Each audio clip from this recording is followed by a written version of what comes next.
ADF-ის კვლევას პოლიტიკოსები ეხმაურებიან, ოპოზიციაში თვლიან, რომ საკონსტიტუციო სასამართლოზე კონტროლის დამყარებას ბიძინა ივანიშვილი ცდილობს და მოუწოდებენ უწყებას არ დაემორჩილონ მის გავლენას, გათავისუფლდნენ პოლიტიკური ზეგავლენებისგან და დაუბრუნდნენ ნორმალურ მუშაობას.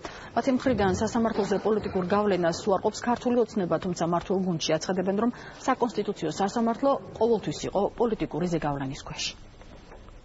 საკონსტიტუციო სასამართლო მოქმედებდა როგორც 2012 წლამდე, ისე 2012 წლის შემდეგ პოლიტიკური გავლენის ქვეშ. ეს აღშკარად ჩანდა, ამაღლდა კანონში შეტანილი ცვლილებების საფუძველზე სტანდარტები, პროცედურების, საკითხის განხილვის სტანდარტები და ეს დაეთყო საკონსტიტუციო სასამართლოს მუშაობას. ჩვენთვის თავარია, რომ საკონსტიტუციო სასამართლომ ჯერ უნდა განახორციელოს თავისი ფუნქციები. არა მხოლოდ საკონსტიტუციო სასამართლო, არამედ სხვა მნიშვნელოვანი ინსტიტუტების, რომლებსაც უნდა იდგეს ჩვენი სახელმწიფო, არის ან პარალიზებული, ან ჩამოშლის პირას ვეღარ ფუნქციონირებს ივანიშვილის მავნებელთა გუნდის მავნებლური საქმიანობის გამო.